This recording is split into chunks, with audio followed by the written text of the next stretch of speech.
Good morning. My name is Sherman Chow, and I am thrilled to welcome you to the 16th annual Breakfast for Champions. We are old enough to drive this year, ladies and gentlemen. Congratulations. Thank you for being here this morning. We know it's early and the parking a little tricky, so thanks for that effort and energy. We are thrilled to share an incredible morning with you. Delighted to see a packed room, and a special shout out to our young professionals in the Centennial Room. Thank you all for being here.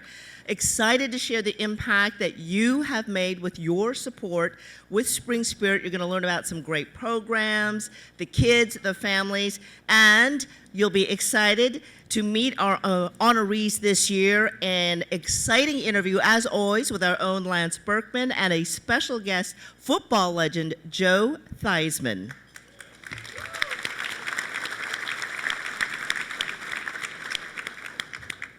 It's a packed event, and I promise you, you will leave with a smile in your heart and a spring in your step after this morning. We aim to get the entire program finished by 8:45. Know you've got busy days. Let's begin now, welcoming Spring Spirit student participant Diego Gonzalez for our invocation. Diego.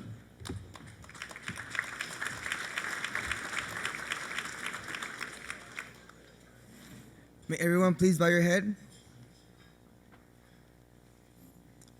Lord Heavenly Father, we come with our open hearts to ask that you bless this breakfast and the people gathered here today who have done more than enough for the community. May you bless every single hand that prepared this food, and may you fill their life with blessings, and may your love reach their hearts. Lord, bless Spring Spirit, the main support beam for this whole ceremony. Not only has their mission impacted me as a young Hispanic teen, but the community to grow and become one who is united and cares for each other. Their work and their duty to spread your love and your word has reached many hearts. Lord, may you grant them the continuous support from the families in the community, and may you fill their locations with people who are seeking your love. Lord, may their mission continue to grow and impact people who seek nothing but your love and who desire an impact in their soul, mind, and body. Lord Heavenly Father, I ask that while we are gathered here today, may you allow us to connect with our stories and motivations in order to generate a loving morning. May you transform our hearts and souls to live every day alongside you. May you grant us challenges and difficulties to grow our wisdom and discipline. And may the love of your Son, Jesus Christ, land on our hearts and the hearts of those who have yet to know him. All this I pray in your Son's name. Amen.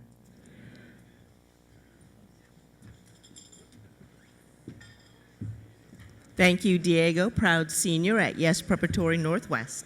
Please enjoy your breakfast for a couple of minutes, and we'll be back in just a bit to resume the program. Thank you.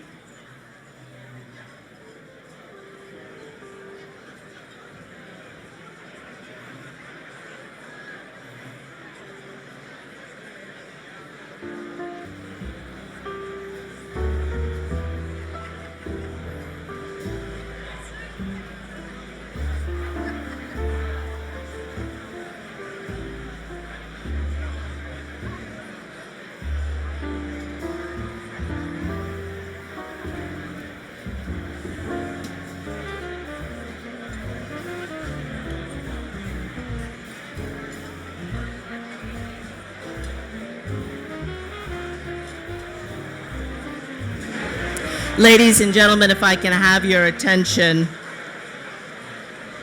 we invite you now to turn your attention to the screens.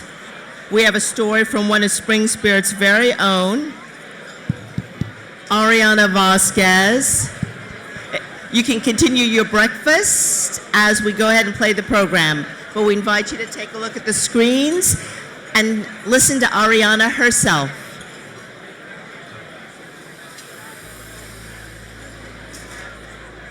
Spring Spirit has impacted my life a lot, not just in soccer, but also in other things like with school and building up my relationship with God. I actually was looking for a girls team because Ariana used to play mixed team with boys. She started playing since she was 6 years old, and she would play with nothing but boys. So once she started, getting a little older, I wanted her to play with only girls. We're a family of 6. So it's me, my mom, my stepdad, my 2 brothers, and my sister. I'd say we're a pretty big family, a big soccer family. We all play soccer and everything. Ariana has changed quite a bit. She was very quiet, she was very shy, she did not talk to anybody at all. But I think from the first couple of practices that I saw her, I did see a lot of, talent in her. I saw all these qualities that I think now she has grown a lot in, and she's developed even more. My mentor has made a big impact in my life. I love her so much. Her name is Stacy. I just feel really open with her. Like, I can talk to her about anything, and it feels like she's just like another mom to me because I can just talk to her about anything. Ariana has definitely grown up and gone, her priorities are different now. When I first met her, it was about the next practice. It wasn't quite as future goal-oriented as it is now. And once I got to know her more, we would talk a lot about her future, how she wants to go into nursing, how to actually make that happen. If the place, some of the colleges she was looking at had programs, like nursing programs that she was interested in. So I've seen an evolution of somebody go from just kind of the next day to the next step in life. And I think Spring Spirit has been a big part of that in allowing her to grow, become independent, and really see how to navigate life in a realistic way and with a smile on her face. I'm most excited for her in her new chapter. I know that the last couple of, 4 to 6 months we spent together going to college visits. I helped her and her mom review award letters, and she really wanted to play soccer. And we're so happy that we were able to make it happen. And regardless if she succeeds in soccer or nursing, or let's say she changes career paths, I'm pretty sure all the qualities that she has as a person will lead her to aspire for even greater things. I'm the oldest in my family, so I'm the first one to go to college. And I feel like my parents themselves, they give me so much encouragement and motivation to just go on with college, not just for soccer, but to get my education. I want to set the example more because, my parents didn't graduate college, so I didn't really get that much feedback from them. So I would want to help my siblings, especially my brother. I want to be the one to tell him to help him with his resume or help him with his college essays and just make it easier for him, because for me it was really hard. Even though I had help from Elmer and Connolly, I still found it really overwhelming with the college process. So I wouldn't want my brother to go through that. She's created friendships at Spring Spirit. She's encouraged other people to come into Spring Spirit. So I just can't, there's so many ways. Those are just a few of how Spring Spirit has helped Ariana. When I explain Spring Spirit to people, I don't just say it's soccer. I explain the whole thing, they teach us about God, they give you opportunities, volunteering opportunities, or if you need a tutor or something, they help you out. It's not just all about soccer, it's about helping the community and things like that.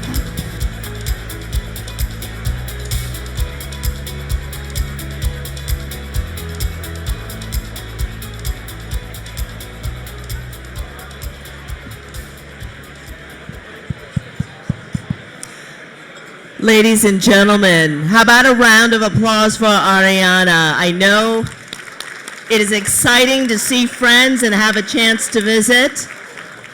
I'm going to guess that her story is on the Spring Spirit webpage, so maybe later on as the, days progress, if you have a few minutes, you might poke around there and give it a second listen, some of the kids who are the participants at Spring Spirit.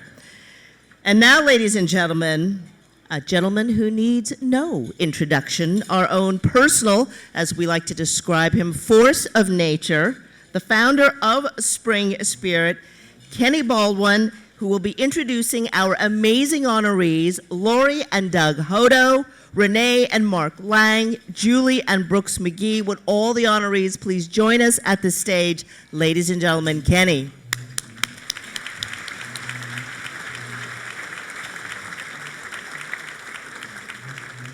Thank you, Sherman. While Doug and Lori and Brooks and Julie and Mark and Renee are coming up, I just want to thank y'all again for being here with us today. Hey, Coach.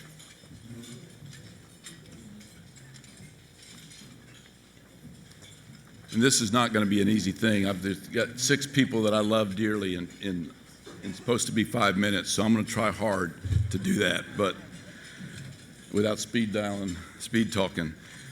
It's truly an honor for me to represent our entire Spring Spirit family here today, our community, our staff, our board members, all of you, our partners, and the many stakeholders who couldn't be with us today, to introduce our honorees and acknowledge their blessing on our ministry over the years. Today we have the privilege of honoring 3 extraordinary couples, Doug and Lori Hodo, Mark and Renee Lang, and Brooks and Julie McGee. They don't really need much introduction, but I want to say a few words. It's always difficult in moments like this to do it justice, especially when you have a small window. But it's literally impossible when you have 6 people of the stature of these folks who have made such an outsized impact. That said, preparing this message has been a real blessing for me, as hard as it was, because it gave me a chance to reflect on our shared journey and the moments that we got to see the Lord at work. In some ways, I could see and recall many moments where it became clear that the Lord had prepared leaders to step up in a moment that He put in place for them to step up and lead. And I would say these 6 people exemplify that concept, and it just warmed my heart. And there's many others that have helped a lot and worked a lot, but it just brought it to a head for me. So it's been a great blessing to do this. In 2007, Melissa and I were on a trip with the Hodos to Utah, and I'm supposed to do this fast, but it could get emotional. But Doug and I sat together on that flight, and I was about a year away from retiring, and we got to talking about what I was going to do in retirement. And Doug and I had known each other for about 20 years by that time, so I knew that I could be vulnerable with him and share an idea that Melissa and I were talking about that ultimately became Spring Spirit. While I had hoped for Doug's encouragement and support, I knew Doug, and all those that you know him know that if he didn't like it, he was going to let you know. So I knew that he would be loving and firm and clear if it didn't resonate with him. What amazed me, though, to my surprise, is that Doug immediately embraced the vision and immediately began thinking about how we might mobilize. What amazed me is that even before we got back to Houston, Doug began calling his friends. And of course, 2 of those friends that he called were Mark and Brooks McGee. In some ways, Doug's ability to, sense and know just the right, and just what makes people, what is important to people was very important, because I had met a lot of Doug's friends over the years, and it's good to see so many of y'all here. I don't even know where his table. The table is the McGriff table, but I got to get by there. And I had met many of his friends, but in some way he knew that we need to call the people who this mission would resonate with.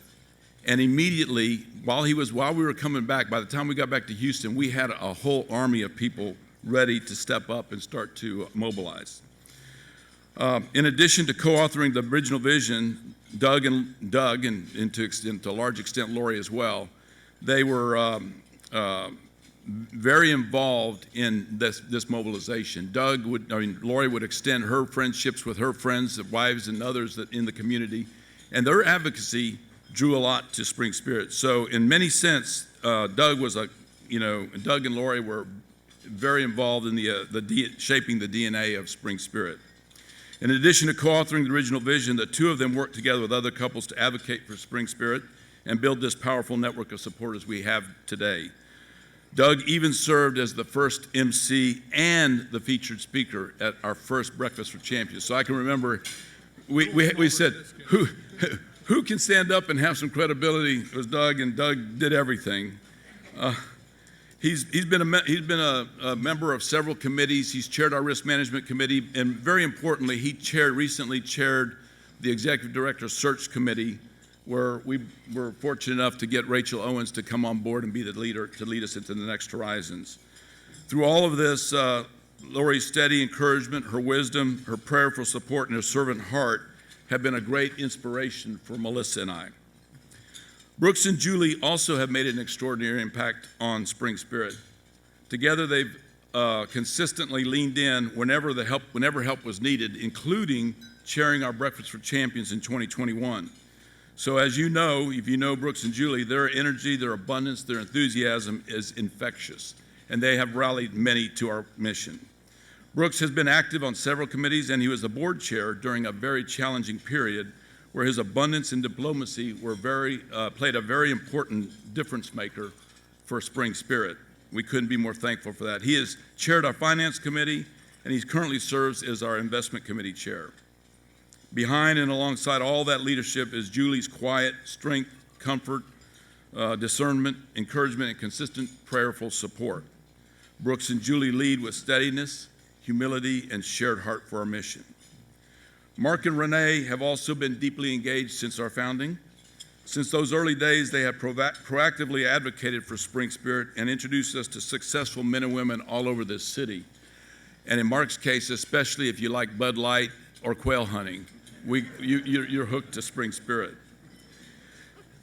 In what was a pivotal moment in our launch, and even before we had a not-for-profit set up, they opened up their beautiful new home, and it was a brand new home, to host Cal Ripken and help us introduce the dream to our earliest supporters, many of you who are here today.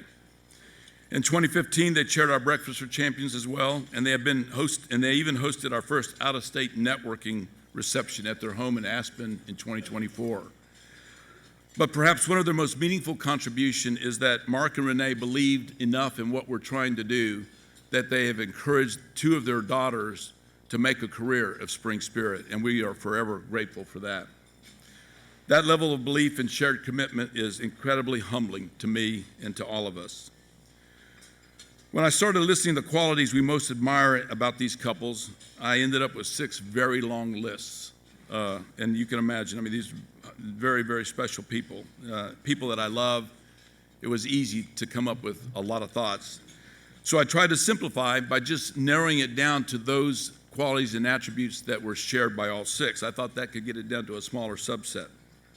Not surprisingly, the list is still long and too long to share in its entirety today, but there are 4 or 5 points in closing that I want to make to round this off. First, their foundation is their faith in Christ, and they intentionally invest in their time and their walk with Him. They are all great leaders who have a remarkable ability to rally others to a worthy purpose.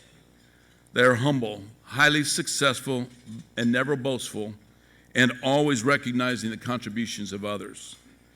They are generous with their time, with their resources, with their relationships, as we see here today, and especially with their prayers. They are connected, and they willingly share their relationships to help other people like us. They are loyal friends, and this is the one that when I think about them first and foremost, that they are loyal friends, always present when you need somebody to lean on. And I have had many, many occasions over the years where I've had to lean on them. And lastly, they are fun. Sometimes too much fun, but always fun. In short, Lori and Doug, Julie and Brooks, Renee and Mark, y'all are role models for all of us. Spring Spirit would not be where we are today without all that y'all have done, this journey, this friendship that y'all have shared with us. Your encouragement, your generosity, your leadership, and especially your friendship are written all over anything that we're doing here. Melissa and I are grateful for you, and along with everyone here this morning, we salute you, we thank you, and we are honored to recognize y'all today. Thank y'all very much. I love y'all. They had to play rock, paper, scissors. Let's see who. Hodo has never lost a bet in his life, but I guess he lost this one. Yeah, pro tip for the day, don't play virtual rock, paper, scissors against Mark Lang or Brooks McGee. So, So Kenny, thank you, and it's been a absolute pleasure to be on this journey with you and Missy and everybody in this room. I mean, I hope the fire marshal doesn't show up. This is pretty amazing. But what a blessing. When Kenny and I were on that flight, the napkin was pretty small, but the dream was big. And God is great. He's still in control. And what a blessing this has been for us and so many more. And look forward to the impactful things that Spring Spirit does going forward. Thank you all.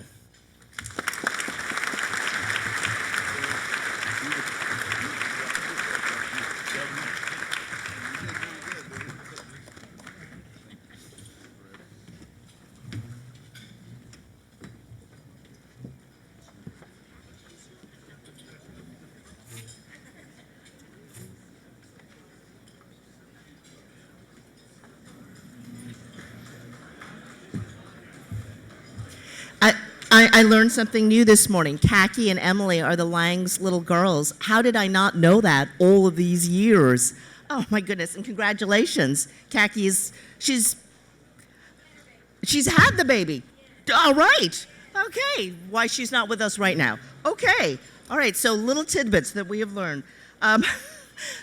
Big congratulations again to Lori and Doug, Renee and Mark, Julie and Brooks. And we also want to thank our amazing breakfast chairs, Maggie and Jeff Dietert, our honorary chairs, Kara and Lance Berkman, and the entire board of Spring Spirit, the board of directors. Would you all please stand so we can give you a round of applause this morning?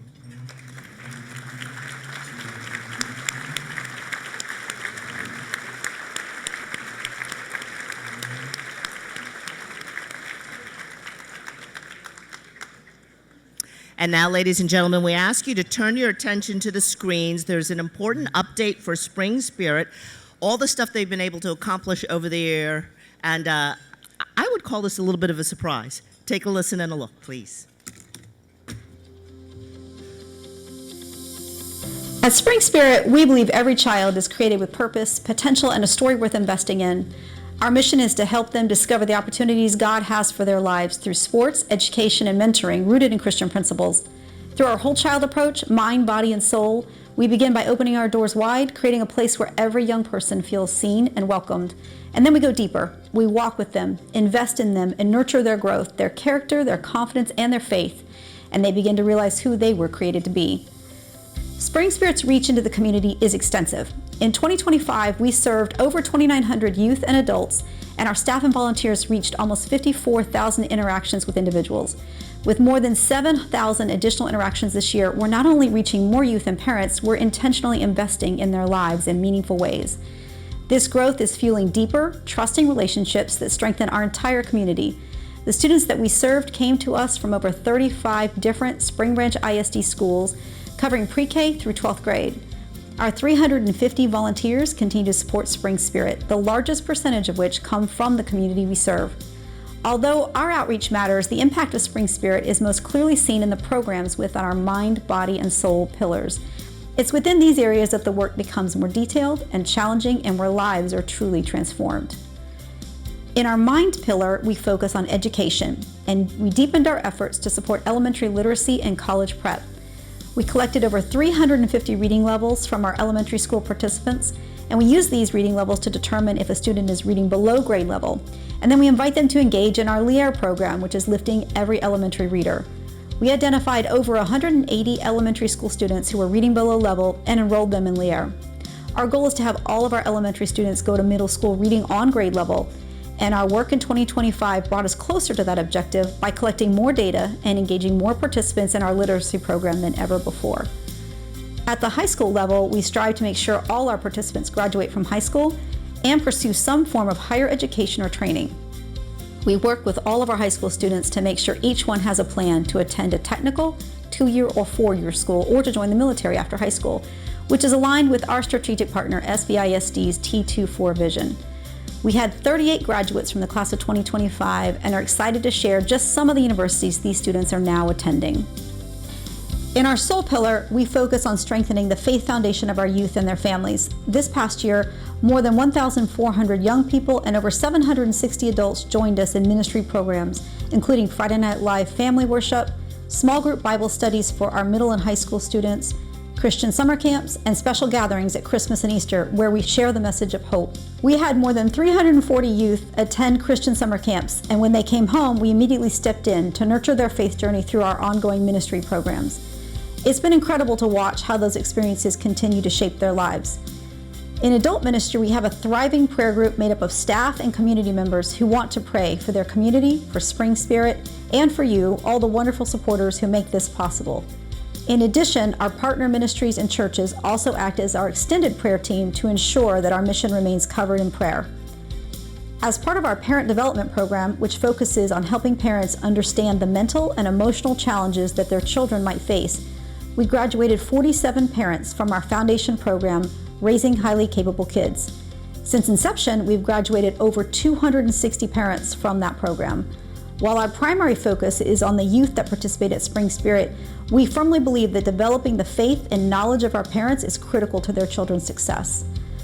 Overall, we had 262 professions or rededications of faith in 2025 and are experiencing tremendous growth in our discipleship programs.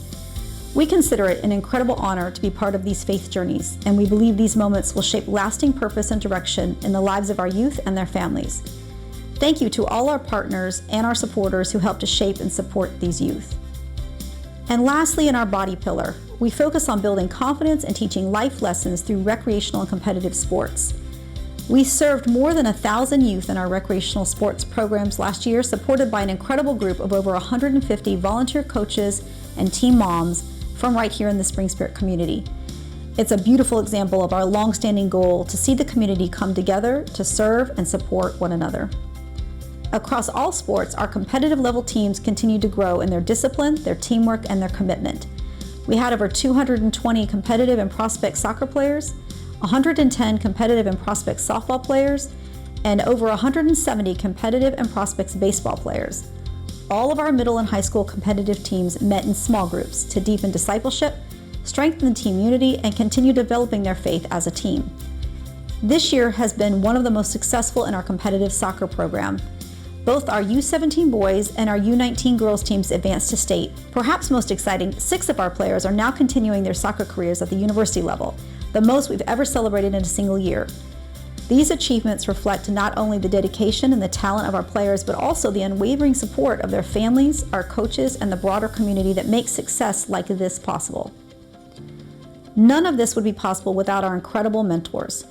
Through our mentoring program, we match participants with caring Christian adults who meet with their mentees at least once a month, offering support, guidance, and encouragement as they grow.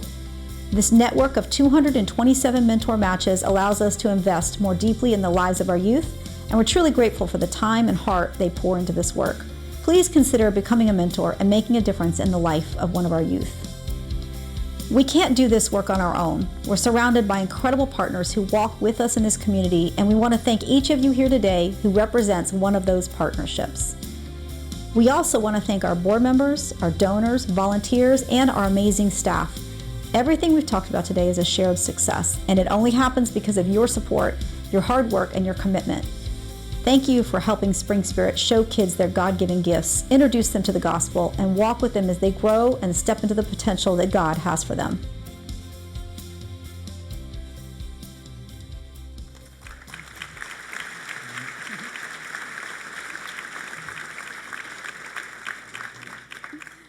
Good morning.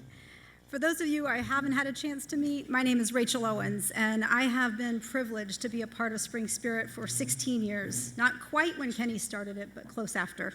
And for the last 18 months, I've been honored and blessed to be acting as the executive director. I hope that you were inspired by that video the way it inspires us. Every day, we get to feel so grateful for what God is doing in Spring Spirit and what we can see Him doing through our mission. And what you saw, those are real kids, real families, and real relationships. And really, that's the heart of Spring Spirit. It's about relationships. And those are built through a commitment of nurturing the whole child, mind, body, and soul. So I'd like to talk to you for just a minute about what we see when we look ahead. As we enter into 2026, we're stepping into some very big goals. And when we talk about the future, we keep coming back to two concepts. The first is, how do we grow deeper into the fabric of the community? And the second is, how do we grow wider in terms of the number of youth we can serve? Well, growing deeper in the community is really about continuing to build these relationships and continuing to invest in our programming, like Friday Night Live, which is our family worship, Christian summer camps, literacy and college prep, and our recreational and our competitive sports programs. Not just because those are great programs, but because those create consistent, Christ-centered spaces where kids can come and they feel known. We know their name, they're loved, they're encouraged, and they're supported. It also means strengthening our mentoring programs so that more youth have caring adults walking alongside them. We know that, sorry, I just lost my place. We know that lasting change does not happen in a minute. It happens over time through trust and relationship. And as we grow deeper into the community, we're also focused on growing wider and how do we serve more youth. And that's already happening at our original campus on Pittner Road. Pittner continues to be a really vibrant place, especially through our baseball and our softball programs, alongside our growing education, mentoring, and ministry programs. Last year at Pittner, we served more than 1,300 students at that campus alone. It's a campus where kids are known by name and families get to come to find consistency and community. And we're really excited to tell you this morning about what's going on at our Campbell Road campus. For nearly 6 years, we have leased this property, and we've run programs there while we learned what it looks like to operate in a multi-site model. Campbell Road is the center of our thriving soccer program, and that's growing there along with ministry, mentoring, and faith-based programs. The campus also gives us room to try some new things like futsal and volleyball in the gym, as well as music and art. We are excited and honored to be able to share with you that this past year we were blessed with the opportunity to purchase this campus. We are so excited. Owning the Campbell campus gives us long-term stability and the ability to plan for the future with confidence. We are also excited to announce today that our new campus will be named after Susan and Reverend Jim Jackson. Susan and Jim are in the room today. So, where are they? Can Susan and Jim stand? Oh, there they are. Would you all stand so we could recognize you? Thank you.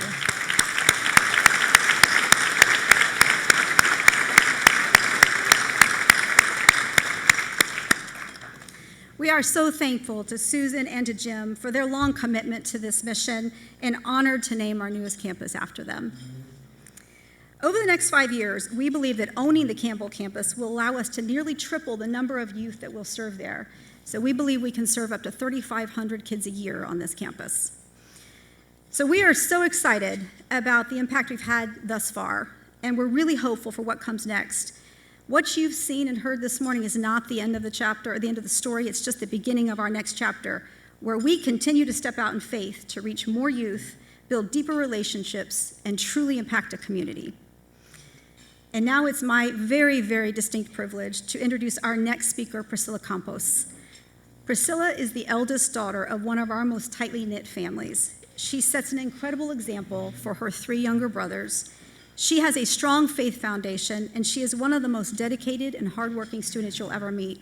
And we are going to be so blessed today to hear her testimony.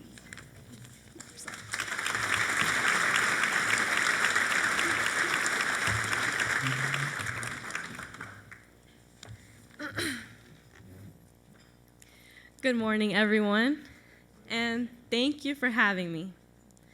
As fortunate as I am for the way my life looks right now, I have to be honest and say that it is nothing like what I wanted when I was a little girl.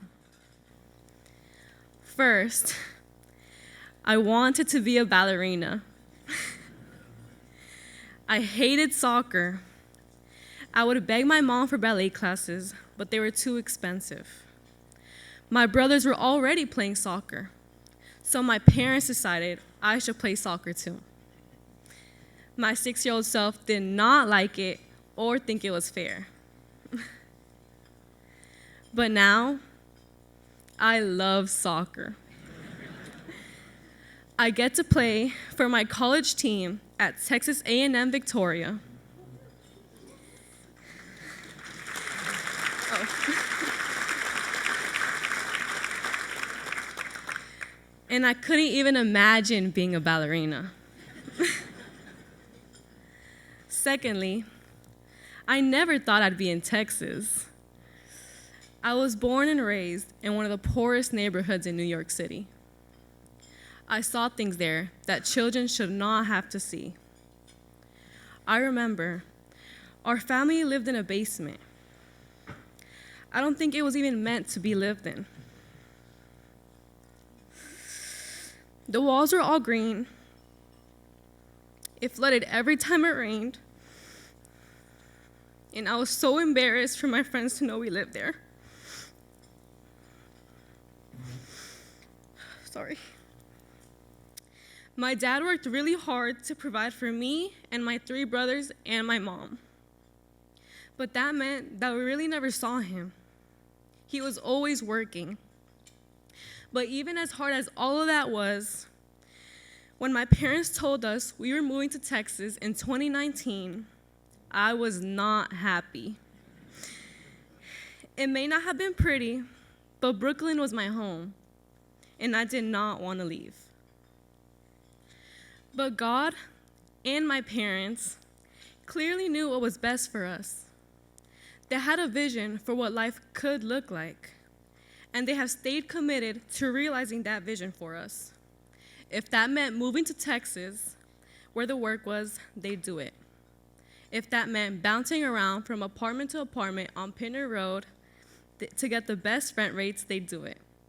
And when that meant moving out to Cleveland, Texas, so that the 6 of us could have more than just 2 bedrooms to live in, they made that move too. All of the choices my parents made were because of their values, that 1, our family mattered, and 2, that they were going to raise us so that we would go to college, something they weren't able to do themselves. I have to admit, they're really strict. They don't even let us hang out with friends much outside of sports, but I know it's because they care. As soon as we moved to Texas, we found Spring Spirit. We were so lucky. Spring Spirit quickly became my second home. It was a place where I could show up exactly as I was. During my 4 years of high school, I practiced soccer there every single day. Not because it was required, but because it was where I felt safe, supported, and encouraged. And whenever Spring Spirit needed volunteers, I was there. I wasn't expecting anything in return, but each time I left with a heartwarming feeling that was so much better than anything. Yes, Spring Spirit helped me play college soccer, but they gave me so much more. They gave me mentorship. They gave me guidance. They gave me faith. I believe that God brought us all here to earth to be someone, to make an impact. And I don't know about you, but I never want to regret that I didn't live my life to my fullest potential. I want to exceed expectations to be the very, very best I can be. And even though my life hasn't been easy, every single struggle God has used to bring something good. It's like that Bible verse, Romans 8:28, that says, "And we know that in all things God works for the good of those who love him, who have been called according to his purpose." I'm planning on going to dental school after college, and even that is an example of how God turned a struggle into something good. Growing up, I watched my dad suffer with very painful wisdom teeth, but we just couldn't afford to get them removed. Eventually, my parents found somebody to do it cheaply, but you get what you pay for. And they didn't do a great job. He still hurts to this day. I want to be able to give back to low-income families because nobody should be in that kind of pain. Spring Spirit has even helped me spend my breaks from school volunteering in dental clinics. I love the hands-on nature of dentistry, and I can't wait to help others. I feel like it's going to be a pleasure. I stand before you as proof of what happens when a child is given opportunity, mentorship, and belief. I am who I am today because Spring Spirit chose to pour into me, chose to see more in me. And I am not the only one. As you've heard this morning, there are thousands of kids walking into Spring Spirit right now who are trying to figure things out, just like I was. Well, just like I still am, if I'm being honest. Kids who are strong because they have to be. They have no other choice.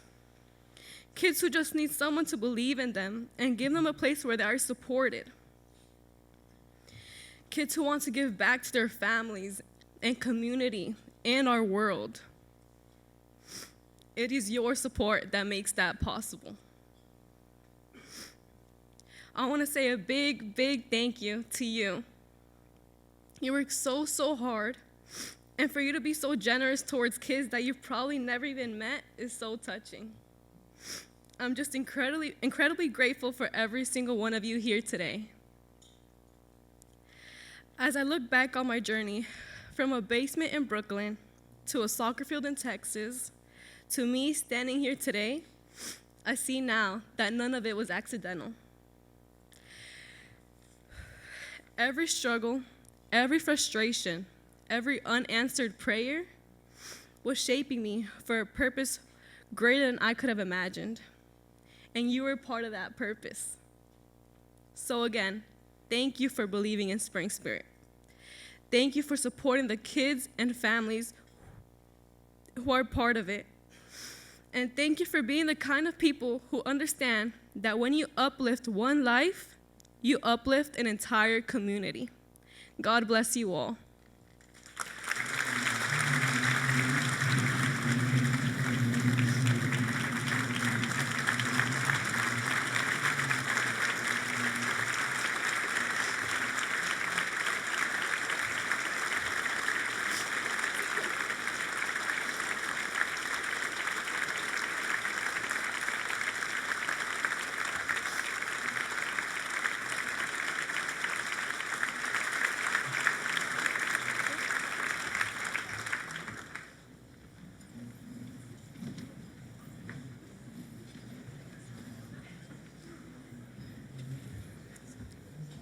I'm not crying. You're not crying.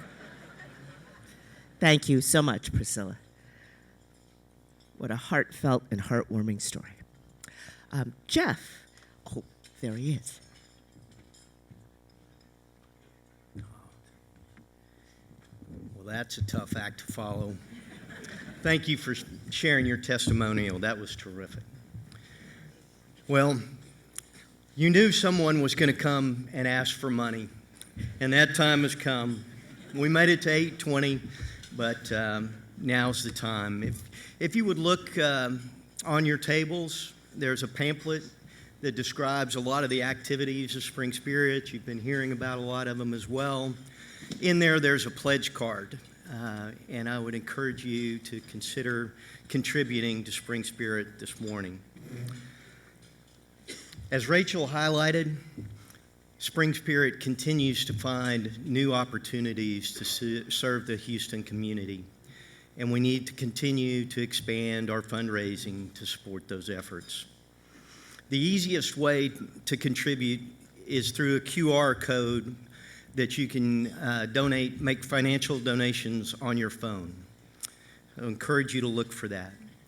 We also take old-fashioned checks, and there will be Spring Spirit people walking through the crowd to gather up checks this morning. Other old-fashioned means of contributing, stock and bond certificates. The Magnificent 7 stocks that have appreciated more than many of us thought. Gold bars are a popular charitable donation in 2026. Perhaps real estate holdings. This is a very creative group we have in the house this morning, so I encourage you to use your imagination as you think about donations. I'd like to thank those that have already contributed. I looked through the crowd, and many of you I've seen year after year after year. Thanks for your continuous and generous support.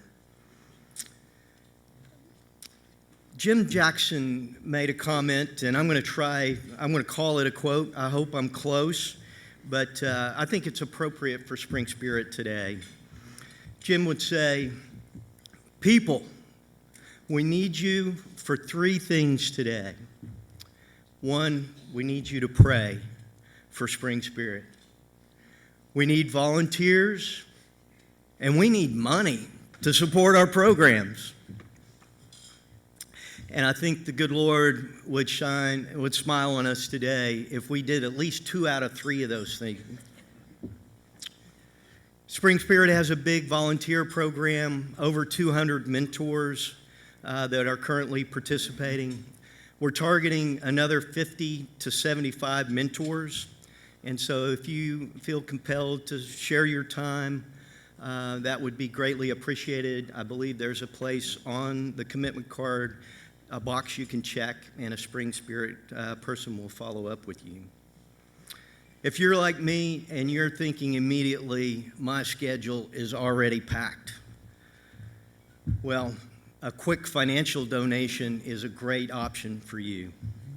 When you think about the amounts, you might keep in mind that the average student cost per student is about $1,000.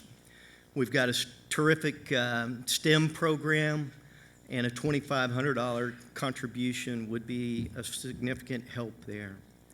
$5,000 would support 30 kids going to summer Christian camps. There are others that are suggested in the materials. Please look for your opportunity. I'd like to comment that all donations are greatly appreciated of any amounts. This morning's donations are critically important because we have a donor that will match the first 100,000 that's donated this morning. So you can immediately leverage your donations through that generous donor.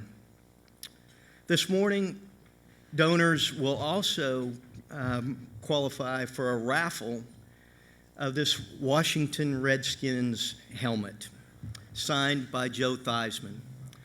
And I want you to understand, this is not a Washington football team helmet.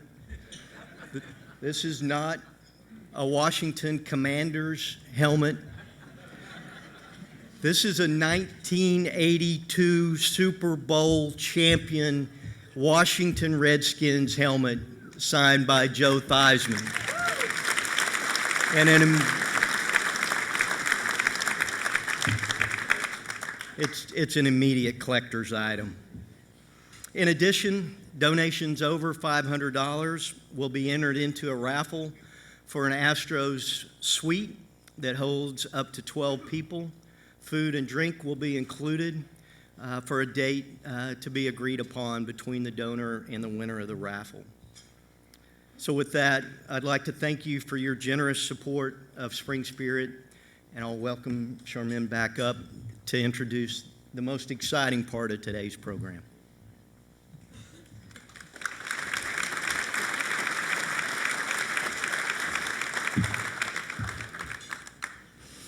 All right, ladies and gentlemen, well, thank you so much for your time.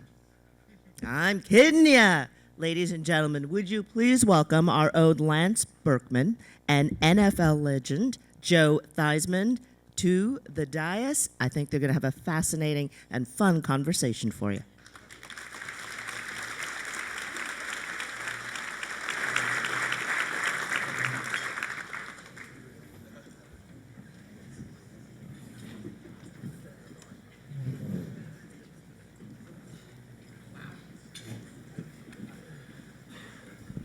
All right. Well, Hey, good Lance. morning. Joe, how you doing? Good morning. Good to see you. And You thank too. you, ladies and gentlemen, for coming out this morning. It's most appreciated. I had the opportunity to tour both campuses yesterday, and the work that is being done is absolutely amazing. And I will echo, as has been stated before, without you, this wouldn't be possible. And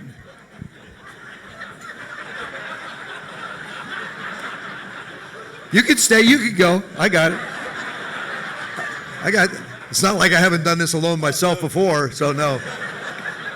By the way, 366 home runs, 297 career average, 4 baseball teams. Now, Joe, you said you were going to do this, but I'm supposed to be interviewing you. Oh, I'm sorry. We're Okay, supposed to be I'll go. talking about you. Okay, fair enough. Go ahead. I'm sorry. That's a stellar career. I mean, Well, which one of the 4 teams did you play for that you enjoy playing for the most? Yeah, that's a trick question in this crowd. Yeah, but it was only 12 years here, but what the heck? Pick that's one. right. I would say that the Lance 05 is at a loss Astros- for word, ladies and gentlemen. We are setting a historic record here this morning. I would say the 05 Astros and the 11 Cardinals are my 2 favorites. So yeah. See, I never had a chance to play for. I played in Toronto for 3 years, but I played for the Redskins for those 12 years. And really, it's funny, you get used to it, but you don't get a different view of what's going on. I think from a perspective standpoint, that's the reason I got into broadcasting, was I had a chance to see different organizations, how they failed and how they were successful, and it just helps you grow. Oh, no doubt. Yeah, for sure. And speaking of that,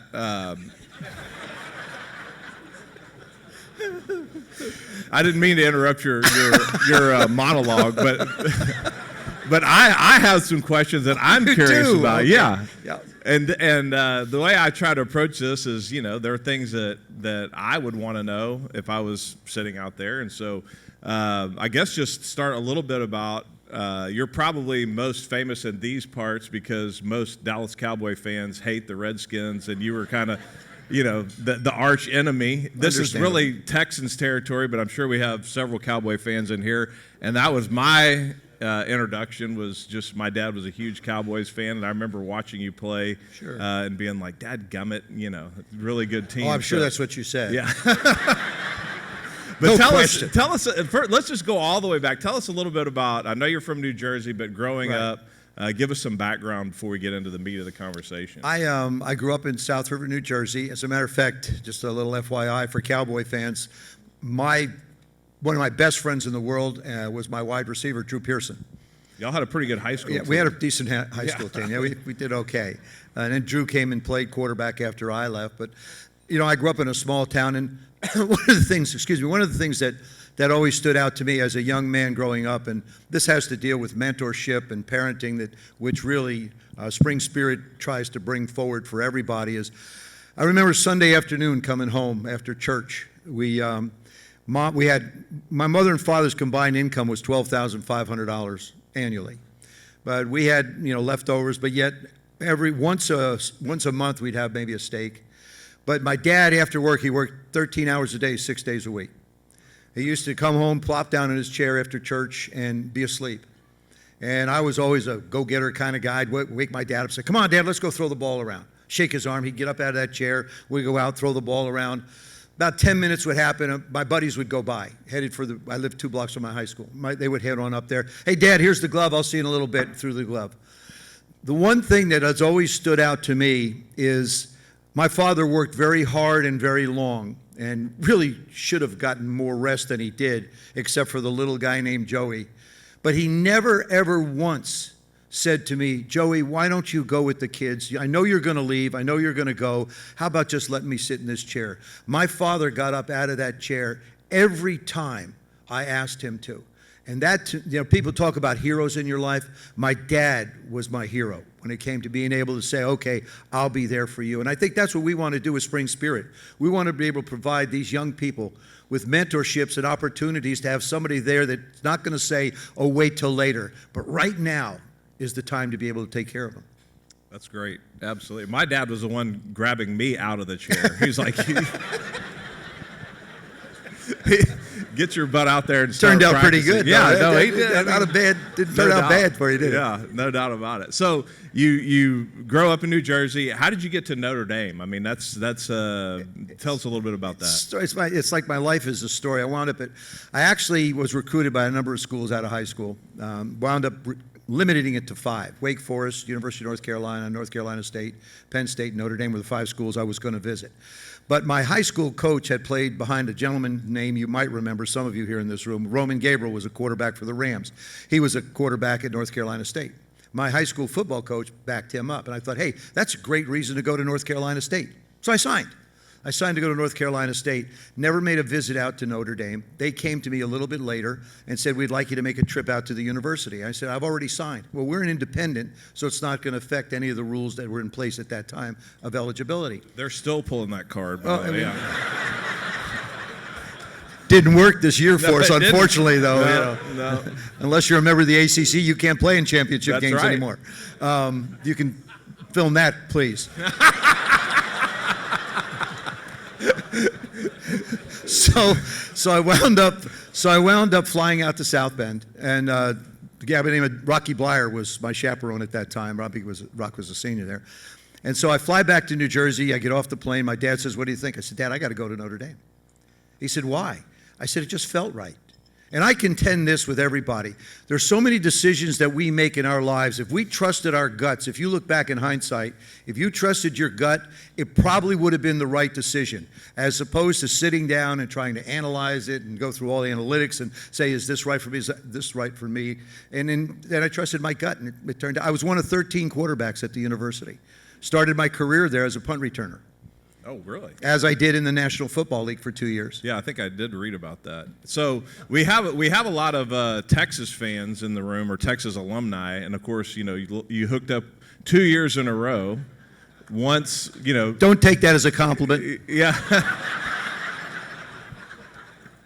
So tell us, you know, a little bit about the college experience and playing for a national championship. I believe 2 years in a row. What is a? We were ranked in the top 3 for 2 years in a row. Texas was 1, Nebraska was 2. In senior year we beat them. We beat Texas that year, and we wanted to play Tech. We lost to them the year before. I mean, James Street and Cotton Spire had probably thrown 4 passes the entire year, and Cotton happened to catch. It's a fact. You know, they ran the wishbone like crazy. So as it turns out, they beat us in that game, and then we went back and played them next year because we had an opportunity to go to different places, different bowls. They said, no, we want to go back and play the number 1 team. We wanted to play Texas for an opportunity to be national champions. We wound up finishing second. Jerry Taggy in Nebraska wound up winning that particular. They won the national championship that year. So, but the experience is playing, it was the first bowl Notre Dame had gone to in almost 40 years, 50 years.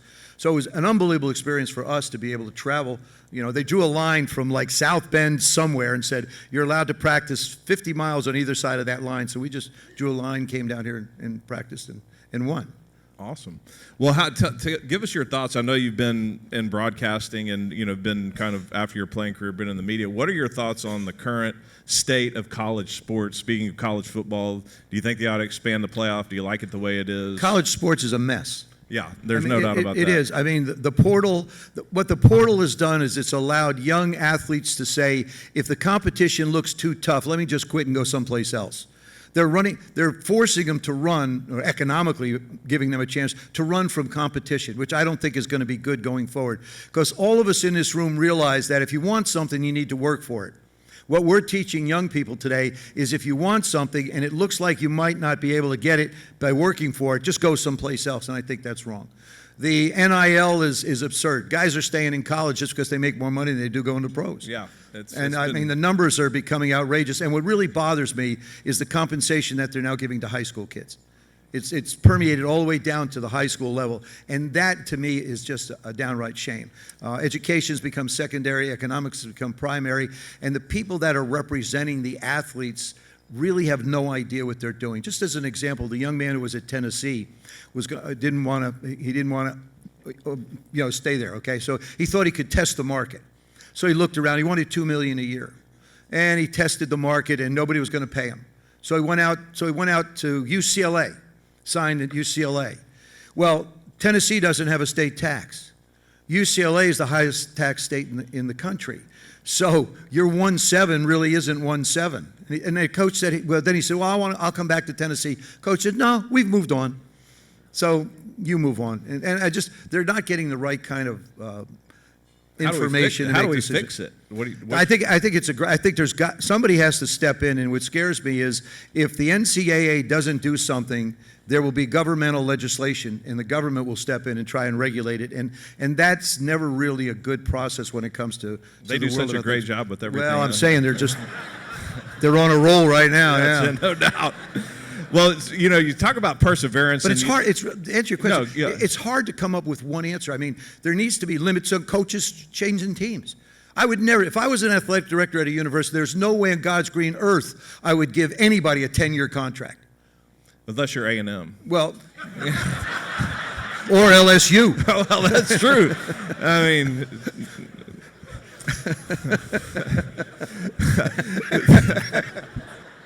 I don't want to say. We could do this I don't want to say what we I'm could do this a thinking, long but, yeah.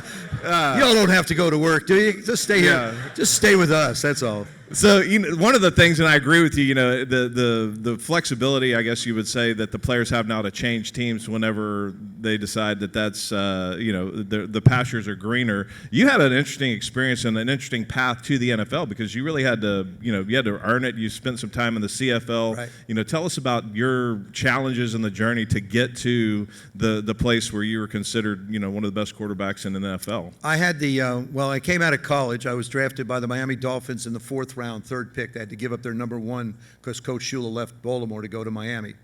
I was drafted there, flew down to Miami. I would negotiate the contract. I made the mistake of thinking I was smart enough to negotiate my own contract.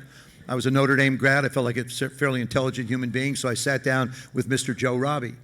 And I learned great lessons in negotiations. I sat down with Mr. Robbie, and he said, "What do you want?" You'll love these numbers. I want $35,000, $45,000, and $55,000, and I want a $35,000 signing bonus broken down 12, 12, and 11. He looked at me and said, "You got it." I said, "No, that's not how negotiations work." I read a book on this stuff. That's not how it's supposed to go. We're supposed to have a little conversation. So I go on TV, and I down in Miami, "Hey, come heck or high water, I'm going to be a Miami Dolphin." And then they sent me my contract, and at that time, if some of you remember, it was the end of the Vietnam War. And, Not many of us will remember that. Well, but yeah. Some of us will, though. And so they had me paying back my bonus if I didn't show up any of those 3 years. And I said that wasn't right. So we haggled for a while. Like I said, I didn't have anybody representing me. I didn't have anybody to bounce anything off of. I was trying to do it myself. And so I flew to Toronto, and Leo Kao was the coach up there, and they offered me 50-50 U.S., and so I signed the contract, flew back to South Bend, 6 a.m. in the morning, I got a phone call from Mara Parsigian. "What in heaven's name have you done?" I said, "I signed with the Toronto Argonauts." He said, "I know. Shula's on his way up here right now." Don Shula flew to South Bend, read me the riot act. "You had a moral obligation to be a Miami Dolphin." "Well, you had a moral obligation not to mess with my contract," so on and so forth. So that's how I wound up going to Toronto. But Coach Shula and I would run into one another on other occasions. So I didn't go to Miami, which coincidentally, 71, 72, and 73, Miami went to the Super Bowl and won the one in 72. What happened when I didn't go there, Don went and got Earl Morrall from the Baltimore Colts. And Earl quarterbacked in 1972, 9 of those games during the undefeated season. So we wind up in that situation. I don't go there. Super Bowl 17, 1982, we wind up playing the Miami Dolphins in Super Bowl 17 and won. And then I am one of the unique individuals who had a chance to broadcast a championship game as well as an active player. Super Bowl 19, when Miami played San Francisco out there, Jack Kemp and I are the only two that ever broadcast a championship game. San Francisco beats Miami. So Shula's seen me 3 times. And he doesn't like seeing me very much at all. Not a very pleasant experience, though. So when you say, you mentioned earlier that when you first got to the NFL, you returned kicks. I was a punt returner for 2 years, yeah. I did it for the first 7 games at Notre Dame also. Okay. I was more quick than fast. Okay, yeah, and so that can you imagine? And this leads into my next question: a modern day quarterback or somebody that's drafted as a quarterback returning kicks in today's NFL. Oh, I could envision Tom Brady back there. Oh, yeah. He'd get killed. Actually, interesting enough, Doug Flutie, who's a dear friend of mine, Doug did it for like one quarter at a preseason game when he was up in New England. That was about it. But, I just love the game. You have a passion and a love for the game. Just get me on the field. Somehow, some way, just let me be out on the football field. I think that to me is the most important thing. And I love the game. Even today, I love to study it. I love to talk about it. I love to see what's going on. I think this Super Bowl is going to be, I don't think it's going to be as interesting as people think it is. I think it's going to be a game that's going to be very difficult for New England to match what Seattle has on the other side of the ball. And the one thing I've thought about with this Super Bowl is, and you always think of a game, do we have, or does your team have the firepower to compete if you get behind? And you look at these two teams, which one has more firepower if they get behind in this game? And so that's one of the things you sort of look at. And, you get behind, I think about, I love baseball. Baseball is my first love. You got drafted by the Twins. I got drafted by the What Minnesota position? Twins. I was a shortstop. Okay. Played third base in college for 7 games until spring practice started, Mm-hmm. and then I wound up choosing to go to football. But Good choice. Actually, I was drafted above Mike Piazza. So yeah. see, I mean, Mike's in the Hall of Fame now, so I got a shot at baseball's Hall of Fame probably. That's Well, if you about were it. on what he was on, you'd be in the Hall of Fame. I probably too. I probably had the rolling combination going for me. So how have you seen the game change, from the time where you played? The offenses are more sophisticated. I know, back in your day, the quarterback got hit all the time. Now you can't hit the quarterback. Can't breathe on him. Well, just how do you see, what's the biggest difference between, say, when you played and now in terms of the way the game's played? I think the biggest difference when I played back through the 80s, the 70s into the early 80s, we had great athletes at different positions. Today, there are multiple positions with multiple great athletes. The training was different. I mean, guys used to finish practice, and we had a 5 o'clock club. When we were done there, Mark, you know that. We had a 5 o'clock club. Our offensive linemen would go into a shed after practice and drink beer. And smoke cigarettes. Yeah, well, that was, speaking of that, so my first experience in Washington, smoking cigarettes. I have Pat Fisher, who's a defensive back, Mike Bass, who's a defensive back. My locker's in between them. My first practice, I come off the practice. I come from the University of Notre Dame. I was up in Toronto. Everything was sort of different. I sat down, and first thing those two guys did was light up cigarettes. I'm sitting there going, man, you are not in Kansas, Toto, baby. No doubt about what that. an experience that was. Yeah. So but I think the athletes, they have their own chefs. At these numbers, guys are making so much money, and they have their own chefs, their own conditioning programs. They're 24/7, basically 12 months a year. Our guys, when the season ended, they would go at 3-4 months, go do whatever they're going to do, and then start to train. We also only played 14 games at that time. We had 6 preseason games. Today, and pretty soon, within a year or so, you're going to eliminate one more preseason game, of which the starters don't play anyway. That's why the season looks so bad the first 3 weeks of the season, because everybody's trying to get in shape to be able to play football for the next 15. And I think 18 games is going to be a burden on players. Where are you going? You can't find quarterbacks. I believe the number this year, last year I was 62 quarterbacks started games. This year, I think it's 60. We just don't have enough quarterbacks. You know how don't let your sons grow up to be cowboys? Teach them to be quarterbacks, because then they're going to have opportunities to be able to do something. And is the position more complex now than it was when you played, or is because it seems like the NFL has gone more to passing first and instead of establishing the run game, although that's still important. But how have you seen that part of it play out? It seems like the quarterback position now requires a degree in physics to be able to figure it out. It is. If you look at their wristbands, there's about 500 plays on there, and they change about 25% per week. Yeah. So you have to be able to handle it mentally. We're like the old AFL was. You remember AFL football? Just throw it around. San Diego Chargers and Lenny Dawson, just throw it around all over the place. That's what they're doing now. But you still have to run the football to win. I played for George Allen. His philosophy was you play great run defense and you run the football. There are fewer mistakes to be made in those two concepts, and then you've got a chance to win again. The ultimate game for George would have been a 2-0 win. Oh, gosh. The defense scored. The offense didn't make a mistake, and that's the final score, 2-0. That's would have been the ultimate one for him. Man. Well, that wouldn't be very much fun to watch, but yeah. No, I agree with you. Yeah. But I love watching it. People say no-hitters aren't fun to watch. I love watching I think they're no-hitter. terrible. Yeah. You would. Yeah. Shifting gears a little bit, so Spring Spirit obviously is a faith-based, and I would say faith-first organization. Yes. Can you talk a little bit about the role of faith in your life and some life lessons you've learned? Yes, I have. I was growing up, went to church every Sunday with mom and dad. I used to have to, my mom wouldn't let me sit in the front pew because I couldn't sing. She says there's no reason to insult the minister while you were singing hymns. So we sort of sat back a little bit. It was my sister, mom, dad, and I. As kids growing up, and this is positioning in church is important so that you can pay attention to what the Lord is, or fall we're learning. asleep. Fall asleep. My dad used to sit next to the aisle. I used to sit next to him. My mom sat to the other side, and my sister sat. I didn't want my sister and I together, so that was not going to happen because we'd punch each other and cut up. But the good Lord, as we've all gone on paths in our lives, the good Lord, we take off in a direction, and He brings us back in.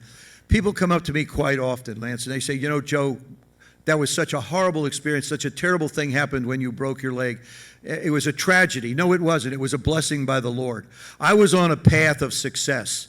I was Joe Theismann quarterback, Joe Theismann MVP, Joe Theismann Super Bowl champion. I started believing all of my headlines. I started thinking I was really, really special. And then November 18th, 1985 came along, and the good Lord said, you're headed down, I believe it was divine intervention. You're headed down a path, Joe, that is not good for anybody. He gave me the ability as an athlete to be able to do things like this, to be able to talk to people. He put me out front, but I was abusing the privilege. And so what He did is He reined me back in. That night my leg was broken was, I say, divine intervention. And, the Lord has taken me by the hand and guided me in so many different directions. And I can't tell you how many times I've laid in bed and not prayed for my success, but prayed for the opportunity to make the right decision to be able to help someone. We are not put on this earth to be served. We're here to serve others. And that's why we're all here this morning, to be able to serve others. I do want to tell you a couple of Lawrence Taylor.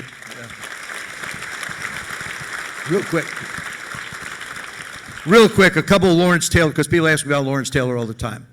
Did you ever talk to Lawrence Taylor after your leg was broken? Lawrence called the hospital Tuesday morning. Nurse comes walking in. She says, Mr. Theismann, Mr. Taylor's on the phone. Would you like to speak to him? I said, give me the phone. I said, LT, is that you? He says, yeah, Joe, how you doing? I said, not very well. He says, why? I said, why? You broke both bones of my leg, for crying out loud. He said, Joe, you have to understand something. I don't do things halfway. Talk to you later. Goodbye. So, but the other conversation we had was, he had a bar up in Jersey. This will be the last story. Or unless you want to stay a while, I don't care.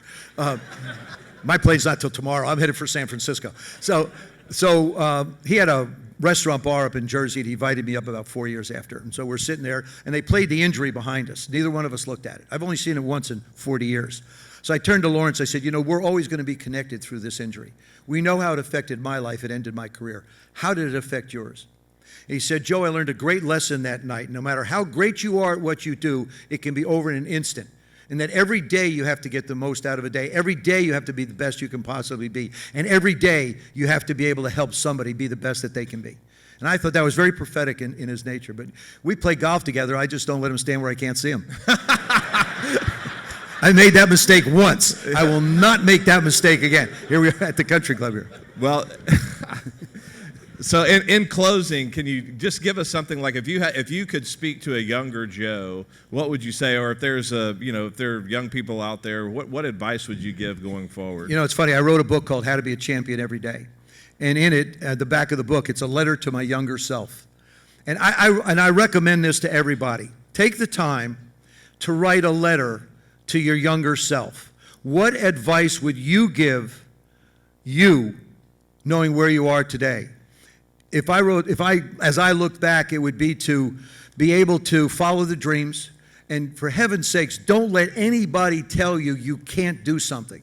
Evidence of that today. What an unbelievable presentation by the young lady. I mean, unbelievable. It's just such composure, such class, such growth, such meaningfulness.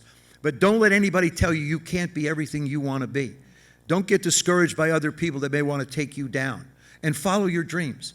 And don't come off that track. You're going to hit tough times in the road. It's going to happen. But everybody does. It's only going to make you stronger, not weaker. And if you walk with God, He'll get you where you need to go.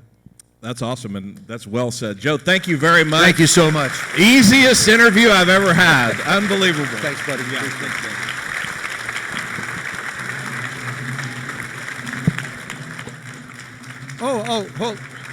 Hold, I got one thing. Hello, before you go, okay, you see the helmet, but there's something else I found yesterday out at one of the campuses. I found a baseball, and I believe the baseball was there for a reason, okay? It was a lone baseball right next to a fence. I have autographed this baseball, and I would love to entertain donations. The highest donation will get the baseball. Is that okay? So anybody want to start with $1 trillion? I'll call Elon and see if we can get maybe one or two. But anyway, it's anybody want a baseball, autographed baseball? Don't be bashful. After all, you're Texas fans. 500. Anybody else? 500? 500? 500? I'm not an auctioneer. 500, 600, go 600, 600, 500. I feel like I'm at a cattle sale. 700 here. I got 700. 2,500? Somebody say 2,500?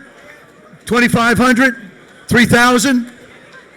3,000? 3,000? 2,500 once? 10,000? 10, I can't even say it. $10,000. I can't even get the word out. 10,000 going once. 10,000 going twice. Thank you so much. $10,000. God bless you. Thank you, sir. Ladies and gentlemen, thank you. Go with God. Ladies and gentlemen, another first at Spring Spirit Breakfast. Thank you for being here. The raffle for the other prizes will be drawn next week, and the winners will be notified by email or by phone call. Thank you so much for being here.